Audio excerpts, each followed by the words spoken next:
gang, welcome back to the garage for another episode. This time around, I'm going to share with you a little bit of what goes on in my mind, I know scary, on why I look for the tools that I do at garage sales and estate sales. These two, for example, the plane found in a box of miscellaneous things in the back of our garage. The saw was on the floor under a table behind a bunch of other things. I literally paid $1 for the saw and I think maybe $3 for the plane. But they're the reason that I do what I do and why the channel is called Saving History, One Rusty Tool at a Time. So this is going to be a little adventure in describing the tools, cleaning them up, showing you what we do with some of them, a lot of the surprises on bringing home tools, and maybe some of the disappointments. So grab your favorite beverage and let's dig into them.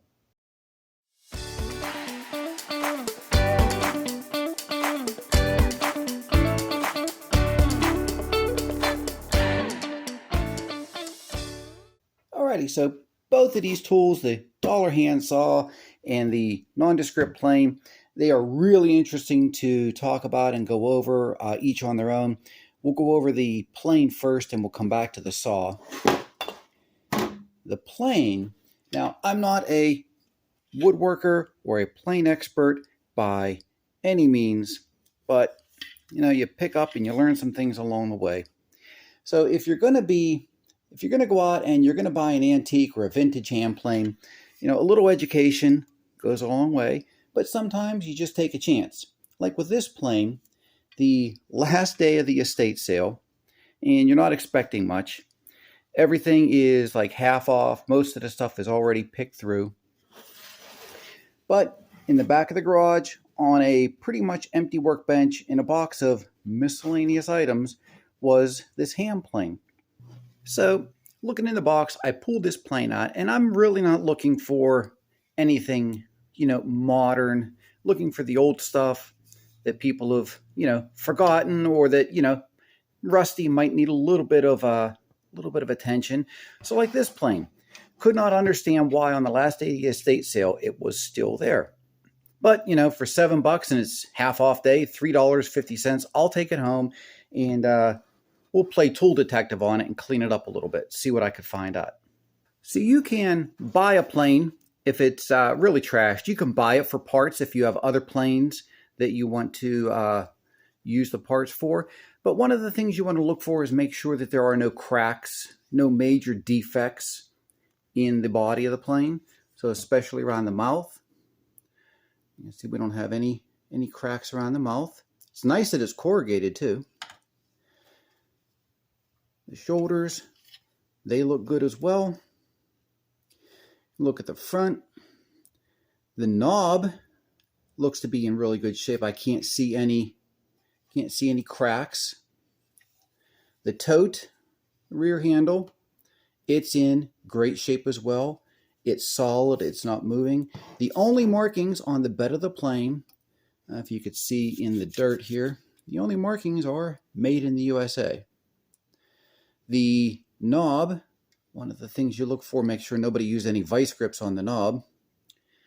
The knurling on the knob, still in good shape. There's some significant rust on it, but one of the things you'll notice is that it's not brass. The adjustment knob, the knob's screw here, and the tote screw, where's that? Under there, are not brass. So that gives you a little clue. Possibly, maybe, just another piece of evidence of when this thing might have been made.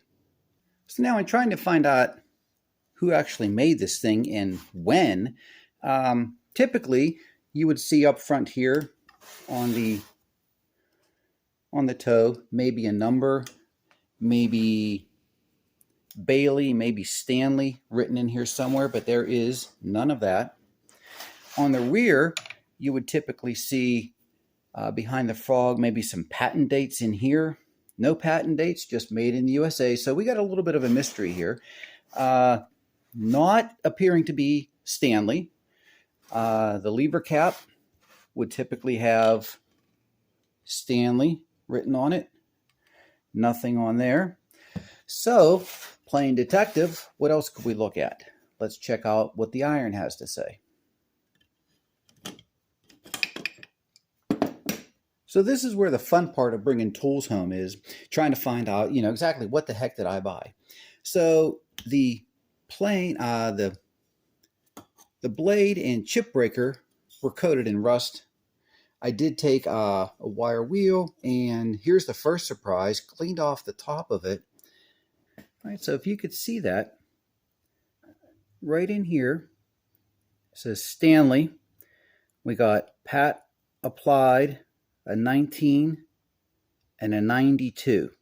So here's the first surprise. This iron and its chip breaker are from an 1892 patent, and that patent was for moving this hole from the top of the blade down to the bottom.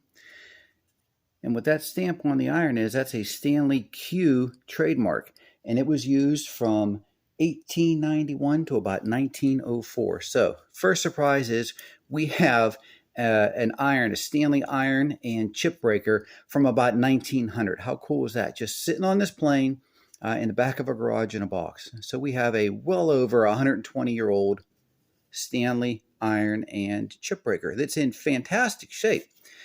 The blade maybe a little bit on the corner over here, but it's in absolutely fantastic shape. So Stanley Q trademark. Now we got the mystery even deepens. What is the rest of this plane? So what else do we have to work with? We have the lever cap. There is nothing stamped on the front of it. It is the older keyhole style. They did change over to the kidney-shaped one later on in the 20th century. But the back, here's the first sign, is got a B. Here's your B casting mark. Now, this B casting mark, I do remember something from Stanley about that. And what that is, the B casting mark, the foundry mark, this is for a Type 8 Stanley plane. It was made between 1900 and 1902, which corresponds very well with the Q trademark on the iron. So the iron, the chip breaker, and the lever cap all go together as turn of the century around 1900. How cool is this getting? Okay, so Stanley, we got Stanley here, B foundry mark. Now what the heck is the rest of the plane? We're going to have to check into what the frog says. That sounded pretty funny. What did this frog say? So taking out the screws here, and different type studies, which is basically ways to identify a plane based on when its features came out. Stay. Everything from the shape of the screws, to the shape of the frog will tell you a lot about when it was made, if you know who made it. We still don't know who made this yet. Now the frog is in really good shape. We could see it's got a flat face on the front here, and the back is our first indication of when it might have been made and by who. So underneath the frog, you guys can see we have 409. So we got a steel adjustment knob, and it's 1 1/4 inches across. The yoke is in good shape.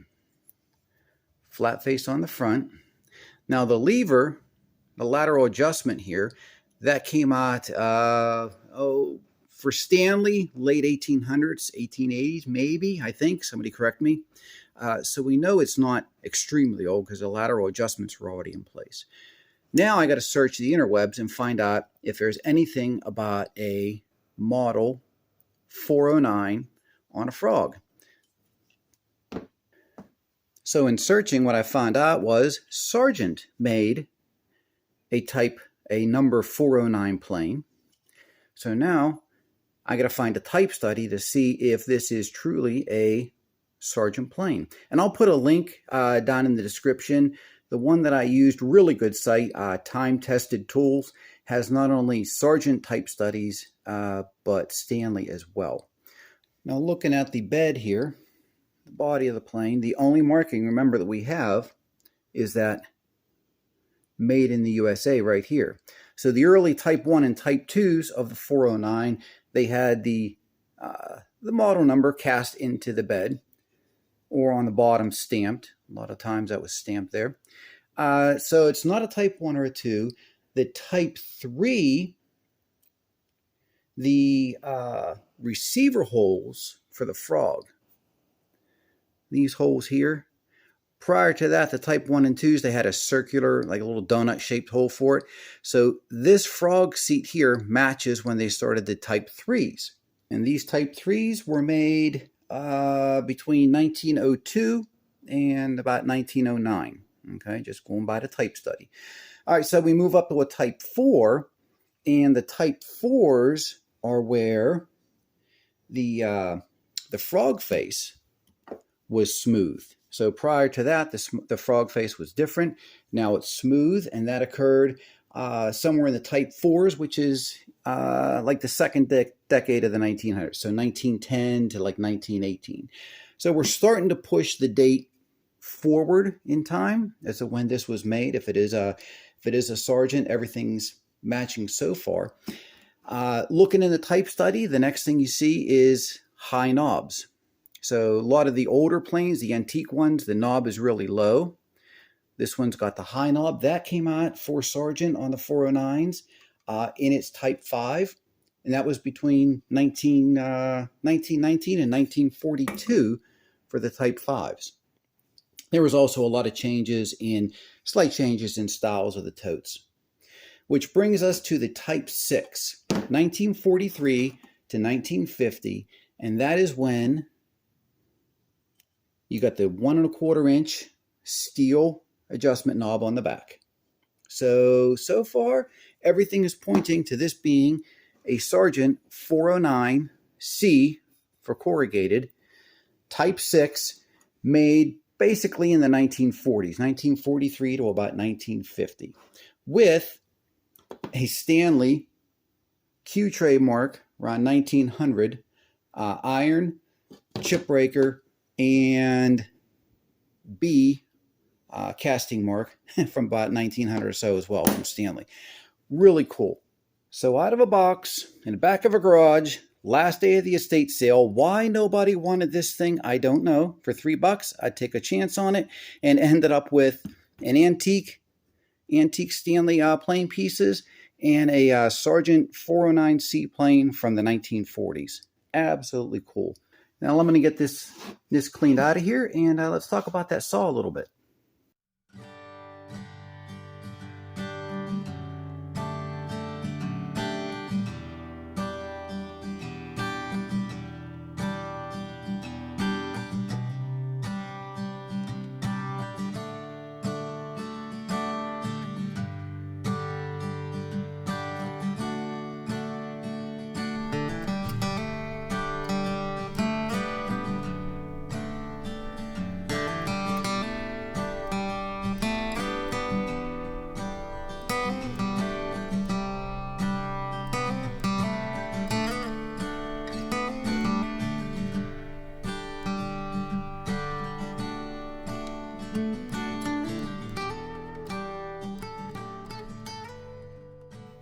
Alrighty, so getting into the saw.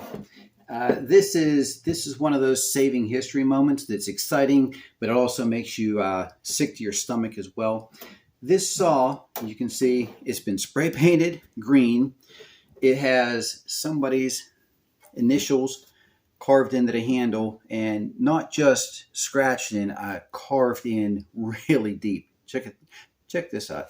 So saws at garage sales, estate sales, they're one of the things that if you really don't know anything about the saw, it was just something that your dad had or your grandpap had, and you're really not familiar with what the saw is, you just, throw it out for $1. That's exactly what happened to this one. When I picked it up, the reason that I picked it up off the floor was the split nuts in the back. See how the nut is split? These were only used into the late 1800s. So after the Civil War, within 20 years of that, they had changed over from these split nuts into the regular nuts on the back. There's a bunch of patents that surrounded that as well. But I also noticed that I also noticed that the horns, top and bottom, were still in fairly good shape. There's a chunk missing out of this one, but that, that's something that you'd be able to take. If this is apple wood, you can graft in a new piece for that. The other thing that caught my eye was that right there. Focus. Eagle medallion. And I cleaned it up a little bit just to help identify which kind it is. This is an H. Disston, scratch in the bottom of it, from Philadelphia. So we have split nuts on the back, an H. Disston eagle medallion on the front. So I know we have an antique saw. I'll pay $1 for it. The spray paint, I mean, we could always clean that up. The horns, you sort of expect that. That can be repaired or just left as is if you're going to restore it or preserve it. The initials carved into the handle. If you want a pristine example of something from the 1800s, this wouldn't be it. It does give it character. Former owner put his name into it. Both sides, of course. So that's unfortunate, but, it does add character. The other thing with this saw that really just killed me to see, look at the toe here. That nice little chip right out of the front of the saw. What a shame. And that's the thing with this old steel. It could be brittle, and if you try and use it, or if you're going to sharpen or set the teeth, you run the risk of snapping it. So we see that's what happened on the bottom. Probably dropped. Who knows when. The other thing you'll see here on the front of the saw, right here behind this little ramp, there should have been a little nib sticking up, just a little piece of metal. That mysterious piece of metal that nobody really knows about. Pretty much just decorative. No real reason for it, but that's been broken off as well. The other thing, you would expect from something from the 1800s, there is some significant rust pitting on it in some spots. So it's not going to clean up to be a, beautiful example, clean, fresh saw, but something that would be preserved. And the other thing I saw on it, check this out.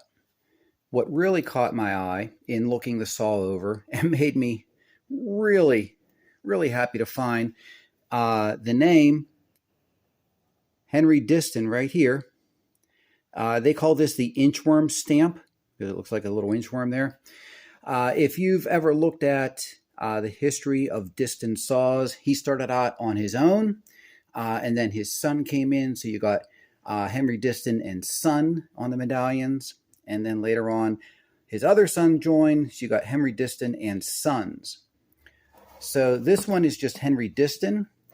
And that inchworm pattern, it's stamped into the blade.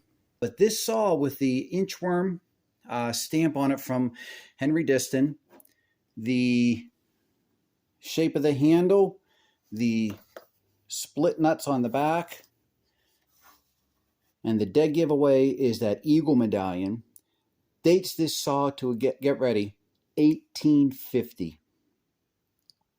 So this medallion, a little bit about it, H. Disston, Philida, and they call this the proud eagle, the optimistic eagle, because he's got his head up in the air. There were several different style of eagle medallions on the saws from Disston.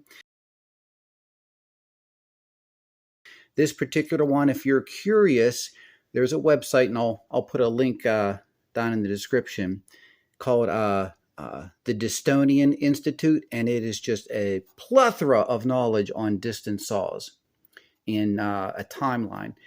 This eagle medallion right here dates to the late 1840s, 1850s. So everything on this saw just screams 1850. And there it was, lying on the floor, under a table, behind boxes, at a garage sale here in Pennsylvania. How cool is that? Would not necessarily be one that I would clean up to make a user. What I would do with this one is clean the handle up, get the green paint off, clean the plate, get all the rust off that I can, preserve it, and clean it up and just make sure that I'm saving history. It's also missing one of the split nuts on the back. I do have one, but now you're going to have a really shiny piece of brass in with all these old ones. Here, I actually have one to show you. Hang on. So these split nuts in the back, you can actually buy modern ones, reproduction ones. There's your flat faced on the top. That's this side. That's this side here. And then the split nut side is this piece here. Now I could put that up top here, but that would stand out. Trying to find a vintage one to go in here is another story. So this one would work in the meantime. Well, alrighty, folks, there you got it. We have a 176-year-old Disston handsaw, and we've got about an 80-year-old hand plane from Sargent with around about a 1900 iron and lever cap from Stanley. And I think both of them could be cleaned up. The plane we could definitely turn into a user. And the saw we can clean up and just add to our collection and preserve the history of it. So I think we'll do both. We could do a part 1 and a part 2. Let's clean up the saw first. All right, now as far as cleaning the saw up goes, the first thing is to separate the handle from the plate. But you want to make sure that you clean out around the holes as best as you can. Get all the dirt and stuff out from around here before you try and remove the nuts. Because the last thing you want to do is start taking this nut out and have a bunch of this 176-year-old wood start chipping out around you. So we're going to clean that out good, get the nuts out, and start working on it.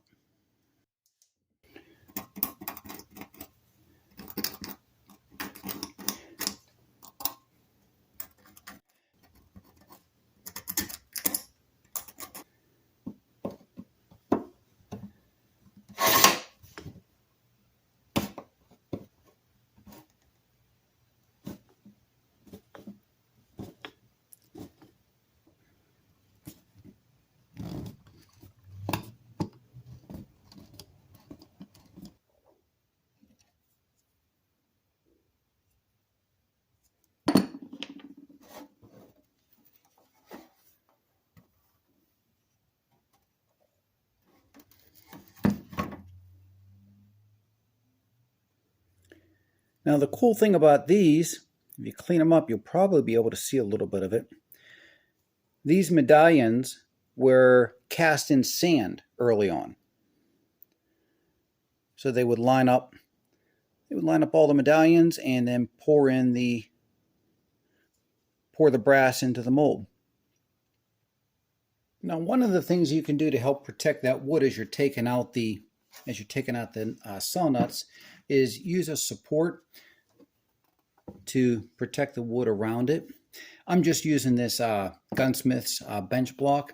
It has a relief in it, and I'll just take the nut, put it right over top of that hole.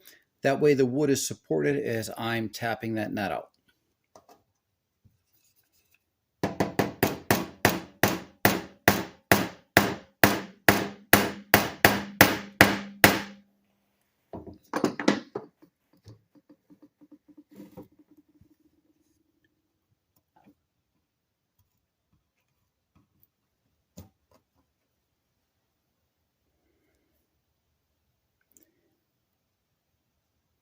You can just see how fragile this thing is.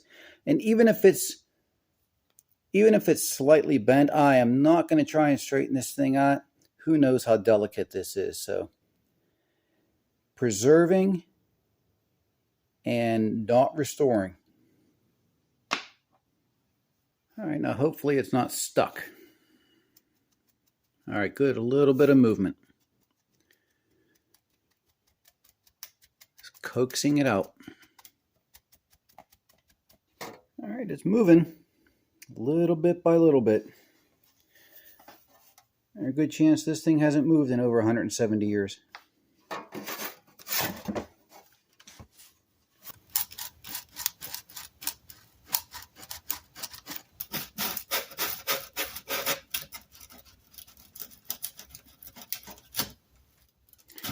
And that is why you got to go slow and it wasn't moving. Look at the rust on in there.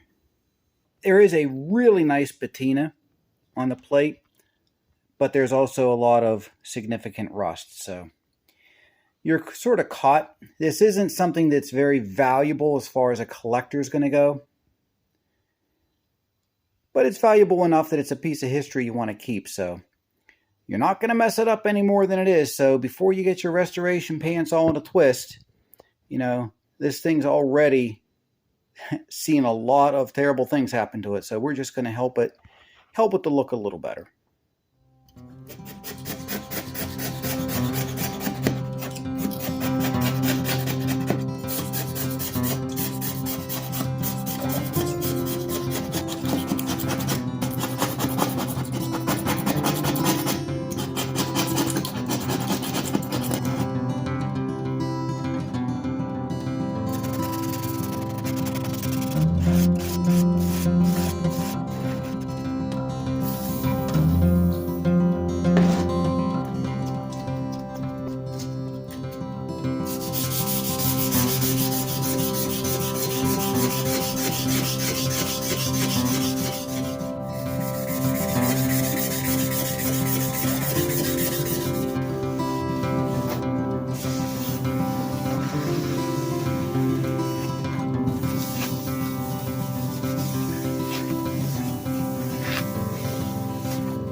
Alrighty, so we finished the one side. We started off with the 150 grit and moved to the 400 grit, really just trying to smooth out the finish.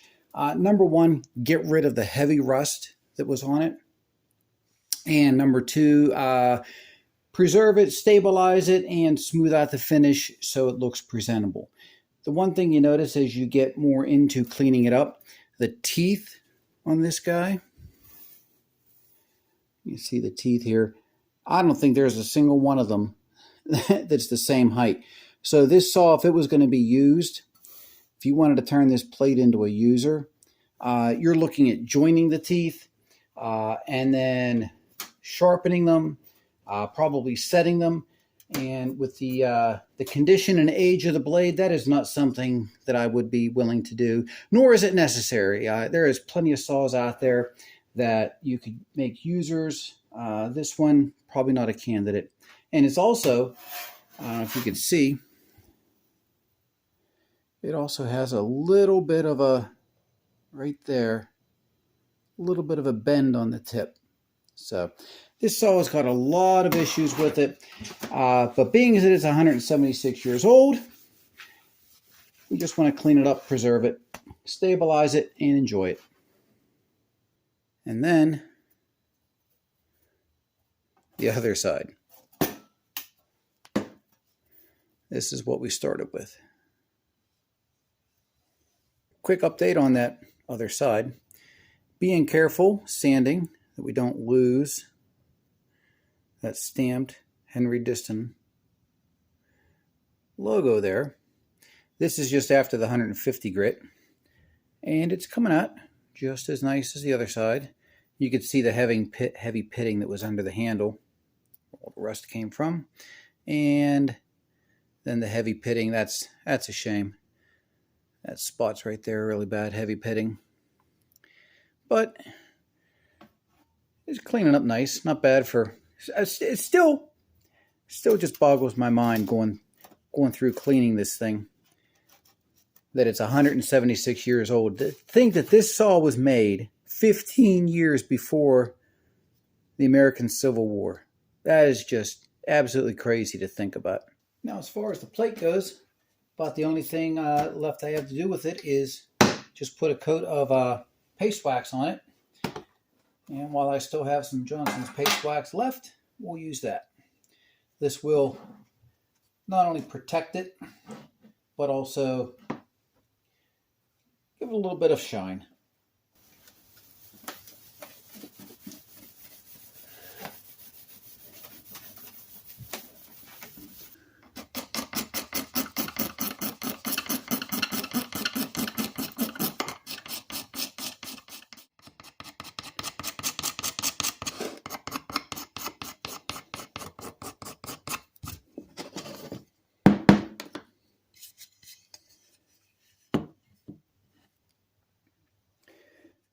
I read in researching Disston saws that very, very few were produced early on by Henry Disston before he took partners on.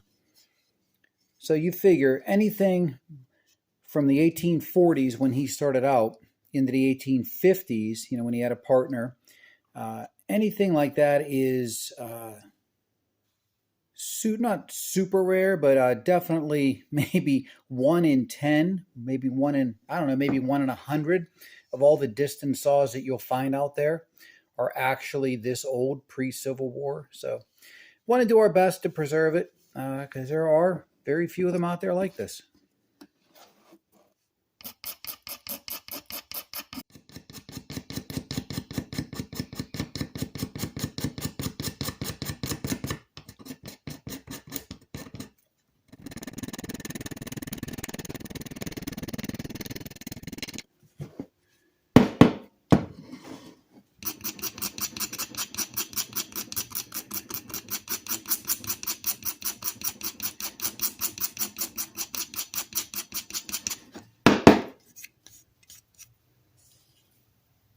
Now, some of you may be wondering why I'm going through the trouble of scraping this with a razor blade and then using little fine chisels and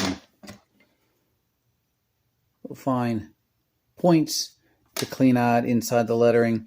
Well, instead of using a paint stripper or some sort of chemical on here, and it would be a lot easier. But I don't want to strip this down completely to bare wood with chemicals and just wipe out every variation in color and history with it.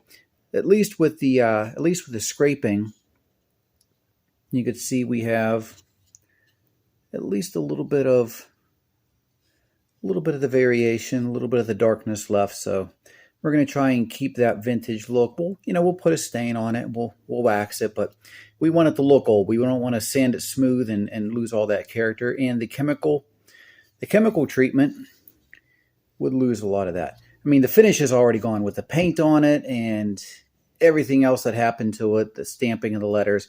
It's already toast, but we can pull it back a little bit and save what we can. So as I'm going through scraping the handle, got some sort of initials carved in here. Who knows what it could be? It's part of the mystery. Why is the O upside down? We've got P period and the N period, but the O, the period's at the top. But it's not a mistake because it's the same thing on the other side. The P and the period, the O is up top, and then the N. And what's really cool, how deep the letters were carved in on this side. But the side for a right-handed person, look how smooth these have been worn. So holding the saw all these years on this side has worn these letters smooth. So these must have been in here a long time.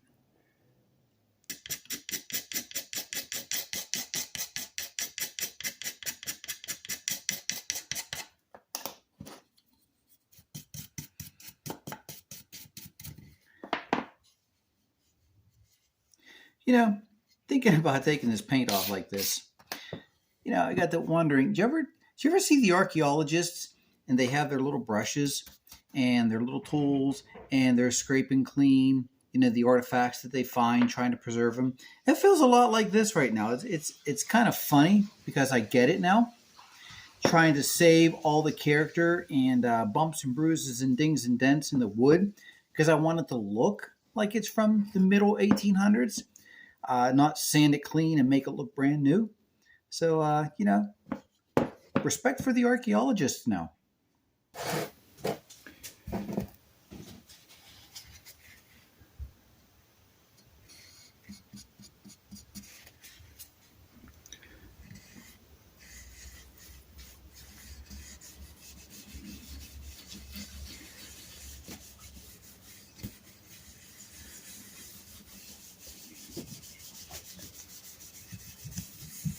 All right, so after the dark walnut stain The handle is looking absolutely gorgeous. Still a lot of variations in the coloring. Still see the carving, but it fades in a little bit better. All that green paint is gone. It still has some beautiful vintage look to it. So stain's done. Get some boiled linseed oil on it.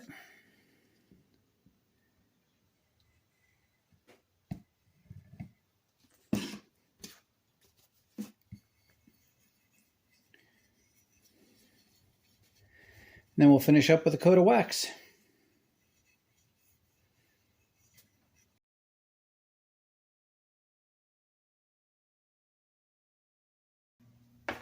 All right, now moving on to the saw nuts here. It's got some green paint in there, but you could tell just how delicate these things are. So whatever you do, oh my gosh, whatever you do, do not put this soft brass onto a wire wheel. What we're just going to do is see if some 4/0 steel wool, the brass brush, and some other soft methods of cleaning will help keep these, because we don't want them shiny, bright brass next to our vintage saw handle and saw. So we're going to keep some of the patina on these, just tidy them up a little bit and try not to break them.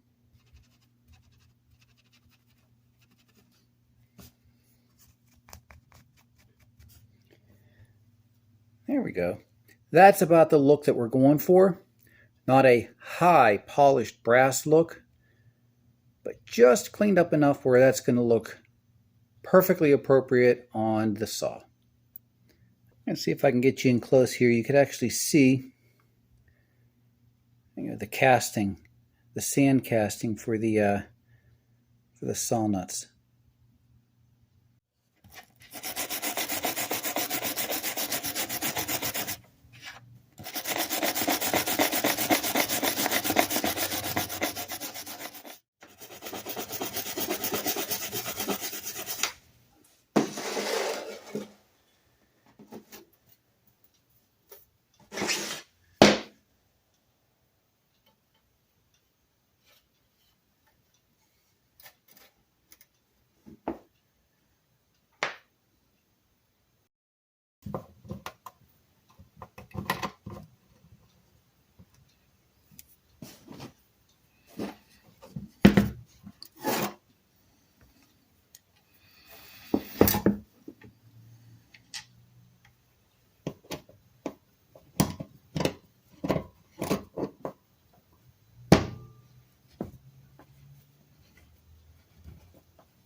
Alrighty, gang. Well, that about wraps up this episode. Really appreciate everybody hanging out in the garage with me on this one. You never know what you're going to find at estate sales and garage sales. And, you know, to pay $1 for a 176-year-old 1850 pre-American Civil War Disston handsaw is just amazing. Super happy with the way it cleaned up. It looks fantastic. It's not going to be a user, but it is a great piece of history to save. And don't forget about the plane that we had. We still have this 1940s era Sargent plane with the turn of the century 1900 Stanley plain iron and lever cap that we have to do for another episode. So this one we're going to clean up, tune up, and turn into a user. Again, appreciate everybody hanging out. It really does help the channel. Every little comment you drop, every thumbs up, every subscription really helps the channel to grow and lets me keep doing what I love to do. So again, thanks for stopping by, and we'll catch you on the next one.